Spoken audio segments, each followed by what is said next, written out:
नमस्कार श्रोते हो, रेडिओ जयंतच्या आनंदी कट्ट्यावर मी अनुराधा आपणा सर्वांचं मनपूर्वक स्वागत करते. श्रोते हो, आपल्या सामान्य माणसांमध्ये षड्रिपू असतात हे आपण नेहमी ऐकतो, वाचतो आणि अनुभवतो सुद्धा. या षड्रिपूंपैकीच एक म्हणजे अहंकार.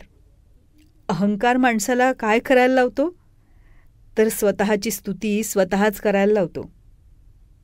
अहंकार माणसाच्या मनावर एवढा परिणाम करतो की तो आपल्या सर्व क्षमतेचं श्रेय स्वतःलाच देतो आणि परमेश्वराची योजना, गुरुकृपा किंवा इतरांचा हातभार याविषयीची कृतज्ञता तो पूर्ण विसरून जातो. दुसऱ्याचा अपमान करायला लावतो हा अहंकार. ज्याच्या अंतरात नम्रता असते तो दुसऱ्याचा अपमान करत नाही, त्याला नेहमीच मान सन्मानाने वागवतो.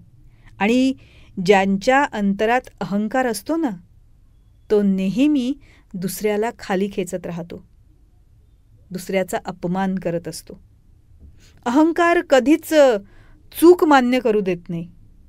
सल्ला ऐकायला अहंकारी माणसाला लाज वाटते आणि मग तो माणूस फक्त आदेश देण्यात पटाईत होतो. नात्यांना खोटं श्रेष्ठत्व दाखवून तोडायला लावतो. परमेश्वरापासूनही तो हळूहळू दूर होतो. हा अहंकार गळून पडायला हवा. आणि हा अहंकार गळून पडण्यासाठी गुरुकृपा असायला हवी. नामस्मरण आणि परमेश्वराची शुद्ध भक्ती हा अहंकार दूर करण्यासाठी कारणीभूत ठरू शकतात. मग हा अहंकार एकदा गळून पडला ना की आपण कृपापात्र झालोत हे लक्षात येतं.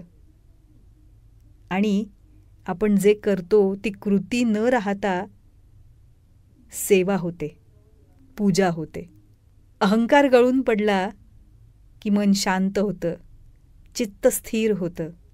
आणि चित्तवृत्ती शांत आणि स्थिर झाल्या की आपोआपच आनंद आणि समाधानाचा अनुभव येतो. तेव्हा श्रोते हो, हा होता आनंदी कट्ट्यावरचा आजचा सुंदर विचार. तुम्हाला तो कसा वाटला याविषयीची तुमची कमेंट बॉक्समध्ये नक्की लिहा. आणि त्याचबरोबर रेडिओ जयंतचे दर्जेदार कार्यक्रम ऐकण्यासाठी रेडिओ जयंत लाईक करा, शेअर करा आणि सबस्क्राईब करा.